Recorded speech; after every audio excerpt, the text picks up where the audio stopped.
Well, in another major development tonight, Buckingham Palace has said that the King has made clear his profound concern at allegations about the conduct of his brother, Andrew Mountbatten-Windsor, and that he stands ready to support the police if approached over the claims. Thames Valley Police have said they're assessing suggestions that the former prince shared confidential reports from his time as the UK's trade envoy with Jeffrey Epstein. Mr Mountbatten-Windsor has previously apologised for his ties with Epstein, but has denied wrongdoing. Prince William, on a visit to Saudi Arabia, has also said he's deeply concerned by the continuing allegations emerging from the release of the Epstein files. Daniela Relph reports. A walkabout in Clitheroe in Lancashire for the King.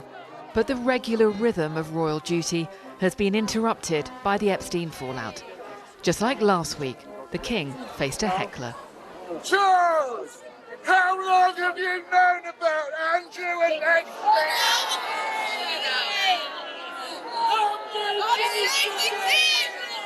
The response of the crowd will have provided some comfort. The details in the Epstein files, though, have left the royal family exposed. The BBC has seen emails which suggest in his role as a UK trade envoy, Andrew Mountbatten-Windsor shared confidential information with Jeffrey Epstein. Thames Valley Police is now assessing the allegations after a complaint was made by the anti-monarchy group Republic. The former prince has been contacted for comment. And then an extraordinary intervention from the King. A statement from his official spokesperson laid out the monarch's position on his younger brother. It said, "The King has made clear, in words and through unprecedented actions, his profound concern at allegations which continue to come to light in respect of Mr Mountbatten-Windsor's conduct.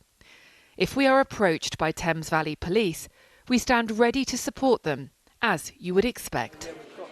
The statement also reiterated that the King and Queen's sympathies remain with the victims of any form of abuse. Earlier, the Prince of Wales offered his view on the Epstein story as he arrived in Saudi Arabia for his first official visit. Before touching down in Riyadh, there was a rare, joint, personal statement from the Prince and Princess of Wales. They had stayed publicly silent on the Jeffrey Epstein story until now. The statement from a Kensington Palace spokesperson read, "I can confirm the Prince and Princess have been deeply concerned by the continuing revelations. Their thoughts remain focused on the victims." These are really charged times for the royal family, and how they respond publicly matters. The two new royal statements are an attempt to show compassion and leadership in a situation where the royal family is under scrutiny and under pressure. As Prince William met Crown Prince Mohammed bin Salman on his first official duty in Saudi Arabia, what the latest developments have not done is move his Uncle Andrew any closer to talking to the authorities and telling them what he knows. With every new revelation, every fresh detail, that lack of cooperation becomes ever more apparent.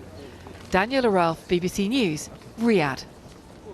Well, let's get more on this with our correspondent Daniel Samford. How serious is this for Andrew Mountbatten-Windsor? Well, I think potentially Andrew is in a lot of trouble tonight. For the first time, police are not looking at information to do with alleged sexual activities, but rather to do with allegedly giving Jeffrey Epstein sensitive government documents. Back in 2010, Andrew was still the government's special representative for international trade and investment, bringing a little royal magic to our trade relationships with other countries. But the Epstein files suggest that when he was on this trip to China, Vietnam and Singapore in October of that year, he was not only sending Epstein his full itinerary in advance, but it also suggests that when he got the official reports into that trip, he'd forwarded them to Jeffrey Epstein within 5 minutes.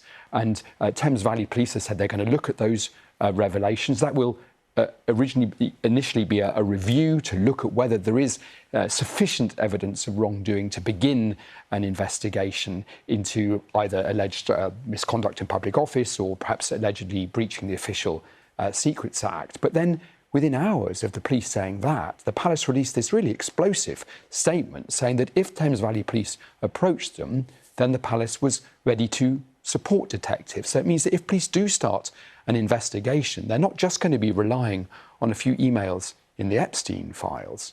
Now, Andrew has, of course, always strenuously denied any wrongdoing, and just being in the Epstein files is not evidence of misconduct. Daniel, thank you very much.